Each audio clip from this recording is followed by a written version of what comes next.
मैं XBDC गोड्डी block से हूँ। ये हमारा सलगार पंचायत है गोड्डी ब्लॉक की। आज हम यहाँ पे पहुंचे थे, हमारे साथ ही हमारे विधायक चनैनी गोड्डी के बलवंत सिंह मुनगोटिया भी जी साथ थे।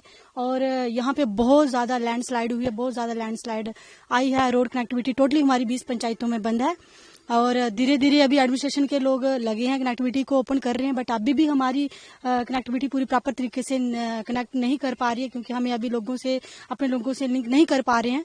और मेरी एडमिनिस्ट्रेशन से विनती है कि बारिश भी बहुत ज्यादा है, क्योंकि भगवान से ऊपर कोई नहीं है, बारिश बहुत ज्यादा है, उसी के चलते बहुत ज्यादा घर भी डैमेज हो गई है। इसमें स्कूल जो गवर्नमेंट बिल्डिंग वो भी गिर गई है, लोग टेंट में रह रहे हैं। मेरी एडमिनिस्ट्रेशन से विनती है सभी सपोर्ट करें, हमारे चौकीदार लंबरदार सभी ग्राउंड पे काम कर रहे हैं और जो ऊपर अधिकारी हैं डिस्ट्रिक्ट एडमिनिस्ट्रेशन वो भी सपोर्ट करें ताकि हम अपने लोगों को रोटी पानी प्रोवाइड कर पाएं। देखिए जी, हमारा बहुत बड़ा लैंडस्लाइड कालडी के और जो हमारा जो गोड्डी को जाता है, हमारा मेन रास्ता है, मेन रोड है जी हमारा, यहाँ पे लैंडस्लाइड लगभग मुझे लगता है कि 100 मीटर का पैच जो हमारा टोटली डैमेज हो गया, टूट गया। लैंडस्लाइड ऊपर से आई, पूरी पहाड़ नीचे आ गई है और नीचे लोगों के घर भी उसी कम से कम 20 फैमिलियां जो है नीचे इसके थी, वो भी पूरे घर उनके डैमेज गिर गए हैं। अभी तक कैजुअलिटी कोई नहीं हुई है। लगभग हमारे 20 से 15 जो गांव थे वो अभी तक अनकनेक्टेड हैं। हम लोग जो है उधमपुर हेडक्वार्टर तक नहीं पहुंच पा रहे हैं। फिर भी हमारी कोशिश है कि परसों चौथ तक हम इस रोड को रिस्टोर करने की कोशिश करेंगे। अवंतिका शर्मा है और ये करसैल का गाँव है। ये हमारा मकान है। ये जहाँ हम पूजा करते थे वो वाला मकान पूरा टूट गया है। उधर ऊपर किसी के घर के रह रहे हैं। उधर बाथरूम के बाहर हम रोटी बनाते हैं और उधर ही खाते हैं। 3 दिन पहले हुआ था, फिर शाम को पानी आने लगा अंदर से। मम्मा और दादू गए देखने, उधर पूरी खेत नीचे आ गई थी। मम्मा और दादू पूरे गोड्डी करने लगे थे। फिर से मिल गई थी दीवार के साथ पूरी खेत, फिर से मिल गई। फिर रात को पानी आने लगा। रात को फिर एक कंध ऐसे निशान हो गए, फट गई। फिर हमारी मदद करो और एक मकान डालने के लिए एक न्यू जगह ढूंढो। हमारी मदद करो और खाने पीने के लिए राशन भी नहीं है। मेरा नाम पूजा देवी है। हमारा नुकसान बहुत हुआ है। हम इतने घर हैं, 40 घर हैं, कोई सभी नीचे आ गए हैं, पसी के नीचे हैं और खाने को कुछ नहीं मिला है। सभी नीचे सामान आ गया है पसी के नीचे और रहने का कोई ठिकाना नहीं है। हम कहीं उधर जाते हैं, कहीं उधर जाते हैं। रात को एक दिन इतनी बारिश आई, हम उधर गए, हमको खाना नहीं मिला है, कहीं बनाने के लिए नहीं, कोई जगह नहीं है। हम बाहर बनाते थे, इतनी बारिश आई, चले गए। रात को भूखे रहे। इतनी सी लड़की थी, वो भी उठाई थी। 10 बजे हम उधर किसी के घर रहे, उधर इतनी बारिश पड़ी थी, हम फिर लड़की उठाई थी, फिर हम नीचे चले गए हैं। इतनी बारिश हुई, बहुत तबाही हुई है। सर, मेरा नाम है सुदेश कुमार। मैं सुगलार में वार्ड नंबर 1 करसैल में रहता हूँ।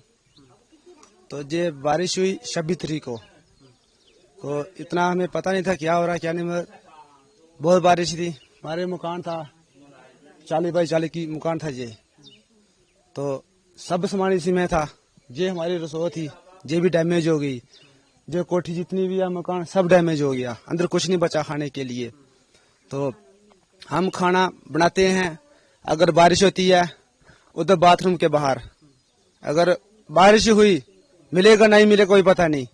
परसों हम खाना बना रहे थे और बारिश पड़ गई, कहाँ बनाना था। फिर चावल उधर ही रह गए, चले गए तो किसी के कमरे में। पास अभी ये 3-4 घर हैं जी, 4-7 घर होंगे जी, 7-8 घर ये बिल्कुल तबाह हो गए हैं। इनके पास ना खाने का कोई प्रबंध है, ना पीने का, ना आने का, ना जाने का। हम गवर्नमेंट से अपील यही करना चाहते हैं कि हमें कोई कहीं से बैठने की, जहाँ कहीं बिठाने की कोई प्रबंध लगाएं, कोई छाता छुता या कोई टेंट शेंट वगैरह, कहीं हम कोई अपना बच्चों को देखभाल कर सकते बच्चों की। अभी हमारे पास कोई साधन कुछ नहीं है, ना हम दुकान में जा सकते हैं, ना आटा चावल लाने के लिए कुछ साधन है। तो यही मैं अपील गवर्नमेंट से ये अपील करता हूँ कि हमें कुछ न कुछ साधन अपील जरूर करे। कोई में बैठने का, बच्चों का देख रेख करने का, स्कूल बच्चे अभी ये कहाँ जाएंगे। अभी कुछ नहीं मिला सर, कुछ हमारे जो माल मवेशी हैं कोई उधर बढ़कर किसी के खेत में जा रहा, कोई किसी के खेत में जा रहा, इधर कोई जंगल में जा रहा, किसी ने जंगल में टेंट लगा लिया। तो हम अभी इधर से उधर, उधर से इधर, नीचे इधर ही बढ़कर है, अभी हमारा कोई साधन नहीं है। हमें मेरा नाम शोभा देवी है, हमारा गांव का नाम है वार्ड नंबर 1 करसैल रहते हैं। इधर कुछ नहीं मिला है, हमारा कुछ नहीं मिला है, ना लबा है, हमारा छाता भी नीचे आ गया है। खाली हम निकलने से जल्दी निकल रहे थे, किसी ने बोला आप डंगर भी निकाल लो, हमने डंगर भी निकाल दिए। हम जल्दी से जल्दी भागने के लिए जा रहे थे, कहाँ जाना है, हमने खाना पीना का सब कुछ, पैसा राशन पानी सारा इधर ही रह गया है, पसी के नीचे ही आ गया है। हम कहाँ से जाएंगे, हम पार गए हैं जंगल, उस उधर लाए हैं, तरपाल भी इधर ही बढ़ गए हैं, किसी नहीं दिया, गवर्नमेंट आई नहीं है इधर तक। किसी के घर से लिए हैं, फट्टे फुटे लिए हैं, वो लगाए हैं, वो भी पानी नीचे भी आ रहा है, ऊपर से भी आ रहा है, बारिश लगी है, हम कहाँ जाएंगे। हमारे छोटे छोटे बच्चे हैं, स्कूल के लिए रास्ता में नहीं है, वो इतनी ज्यादा पसी आई है। ज्यादा घर होगा, कोई 50 घर हो गए, और ज्यादा 20 घर को बहुत ही वो पसी के नीचे आ गए हैं। गवर्नमेंट से ये मांगने जाते हैं, हमें जगह जल्दी से जल्दी जगह दें, वो मकान के लिए कुछ दो, हम उधर जाएंगे, उधर बच्चों को, छोटे छोटे बच्चों को खाना पीना बना के खिलाएंगे। हमने क्या करना है, कुछ भी नहीं है। मोदी साहब से यही विनती है, जल्दी से जल्दी हमारा कुछ सोचो। जम्मू कश्मीर के जिला उधमपुर के इस समय हम चनैनी गोडी विधानसभा क्षेत्र के सुलगार गांव में हैं। आप देख सकते हैं कि अभी यहाँ पे हमारी जो रोड है स्लाइड हुई है, पहली बारिश से स्लाइड हुई है, और उसकी हालत आप देख सकते हैं कि, और ये सिर्फ रोड स्लाइड नहीं हुई है, नीचे आपने देखा होगा कि पूरे हमारे लगभग 20-22 घर जो हैं पूरे तरीके से स्लाइड में तबाह हो गए हैं, पूरे स्लाइड हो गए हैं, और उनके पास कोई एक सुई भी बची नहीं है। टेंटों में रह रहे हैं वो लोग। तो ये ऊपर से भी पहाड़ चल रहा है, नीचे से भी चल रहा है। इसके पहाड़ के दूसरी तरफ जाएंगे तो वहां भी इसी तरीके से स्लाइड चल रही है, लेकिन अब हम क्रॉस नहीं कर सकते, हमारे पास उधर जाने का कोई गुंजाइश नहीं है। तो यहाँ पे हम नीचे गए थे, लोगों के पास पूरी की पूरी जमीन उनकी स्लाइड कर गई है, मकान तो गया, और ये लगभग अब 7वां दिन है आज ये बंद पड़ा है। यहाँ से उधमपुर टाउन से यहाँ लगभग 13 किलोमीटर यहाँ उधमपुर टाउन है। उधमपुर टाउन से 13 किलोमीटर का रोड ठीक करते हमें 5 दिन लगे, लेकिन पूरा का पूरा पीछे का रोड स्लाइड है, रोड बैठ गए हैं। तो 5-6 दिन में वहां तक पहुंचे हैं, अभी कल यहाँ पहुंचे हैं, लेकिन इसकी हालात अब देखें कि यहाँ छोटी मशीन से काम होने वाला नहीं है, बड़ी चेन वाली मशीन आने की गुंजाइश नहीं है, क्योंकि ट्राला भी सड़कों से निकल नहीं सकता है।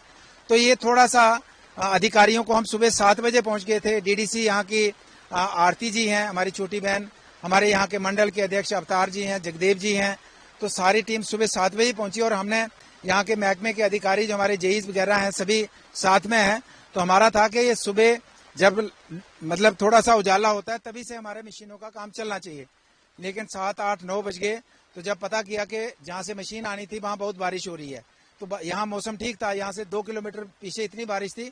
तो खैर हम ये कहेंगे कि थोड़ा सा विभाग को और एक्टिवेट होने की जरूरत है, लापरवाही की कोई गुंजाइश नहीं है। फॉरेस्ट डिपार्टमेंट को कहा कि आपके पेड़ हर सड़क पे गिरे हैं, आपको उनको हटाना चाहिए। आप इंतजार करते हैं कि पीडब्ल्यूडी वाले हटाएंगे, पीएमजीएस वाले हटाएंगे, तो ये बार फुटिंग पे काम नहीं होगा। ये युद्ध जैसे हालात हैं हमारे यहाँ इस एरिया में, और इसमें जब युद्ध जैसे हालात होते हैं, हम सिर्फ एक डिपार्टमेंट या एक अधिकारी के ऊपर निर्भर नहीं रह सकते, सभी को मिलजुल के काम करना पड़ता है। तो इसलिए ये जो हालात है, अगर बड़ी मशीन नहीं पहुंची, अभी भी हम बरमीन जो हमारा एक मेन एरिया है वहां तक पहुंचने में हमें काफी समय लग सकता है। इसके पीछे आपने देखा किस तरीके से हमारे पोल पूरे गिरे हैं, तारें गिरी हैं, ट्रांसफार्मर हमारे बह गए हैं, नीचे देखा आपने एक बहुत बड़ी चेन वाली मशीन बह गई है स्लाइड में। तो हालात बहुत बद से बदतर हैं, बहुत बुरी हालत है। तो मैं यही यहाँ से मैसेज जो है रिक्वेस्ट भी करना चाहते हैं केंद्र सरकार से, मोदी जी से, हम अमित शाह जी से जो आज दौरे पे आ रहे हैं उनका धन्यवाद भी करेंगे, उन्होंने इसका सीरियसली इस चीज को लिया है, और हम उनसे उम्मीद भी करते हैं कि इसके लिए जो एक बहुत बड़ा पैकेज है, छोटे मोटे पैकेज से यहाँ कुछ होने वाला नहीं है। क्योंकि हम जिस घर में भी गए, स्लाइड में जो गए, जिनकी जमीन पूरी वो तो गए, लेकिन जिस गांव का हमें दिखता है अच्छा है, जब उस घर में जाओगे तो कोई ना कोई उस हर घर का नुकसान हुआ है, चाहे उसका मकान की दीवार टूटी है, चाहे उसकी जमीन स्लाइड हुई है, चाहे उसकी फसल बर्बाद हुई है, चाहे उसकी भैंस कोई मवेशी मरा है। तो कोई ना कोई नुकसान हमारे चनैनी गोड्डी विधानसभा में हर घर का हुआ है। इसलिए इसके लिए बहुत बड़ा पैकेज चाहिए, बहुत बड़ा केंद्र की मदद चाहिए, तभी इस सिस्टम को हम दोबारा बहाल कर पाएंगे। आप देख रहे हैं कि दोबारा से बारिश स्टार्ट हुई है, जो थोड़ा बहुत रोड क्लियर किया है दोबारा से स्लाइड करने चलना शुरू हो गई है, तो ये हालात बहुत बद से बदतर हैं। देखिए, परसों माननीय डॉक्टर जितेंद्र सिंह जी आए थे, उन्हें पूरे अधिकारियों को मीटिंग ली, साइट इंस्पेक्शन भी की है, और उसमें जब अधिकारी हमें फीडबैक दे रहे थे कि आज हमारी शाम तक जो है मोबाइल नेटवर्क जो है वो ठीक हो जाएगा। वहां पे जियो वाले भी थे, एयरटेल वाले भी थे, लेकिन जब यहाँ पहुंचते हैं तो ये शहर से 13 किलोमीटर रोड का डिस्टेंस है और एरियल डिस्टेंस यहाँ का 5-6 किलोमीटर है।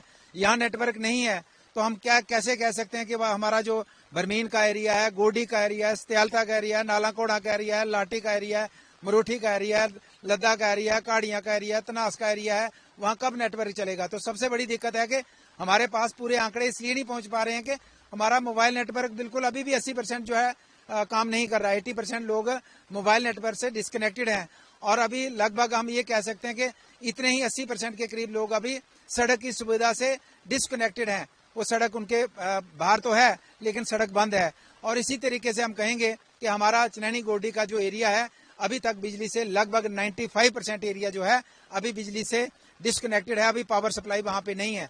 तो आंकड़े कैसे आएंगे? अभी अधिकारी पहुंच नहीं पा रहे हैं, मोबाइल चल नहीं पा रहा है, तो बिजली है नहीं है, तो आंकड़े हमारे पास अभी बड़े मोटे मोटे फिगर जो अभी अधिकारी दे रहे हैं, लेकिन जैसे यहाँ अभी बहुत से अधिकारियों को अंदाजा भी नहीं है कि यहाँ क्या हालात हैं। हम भी नहीं पहुंच पा रहे थे।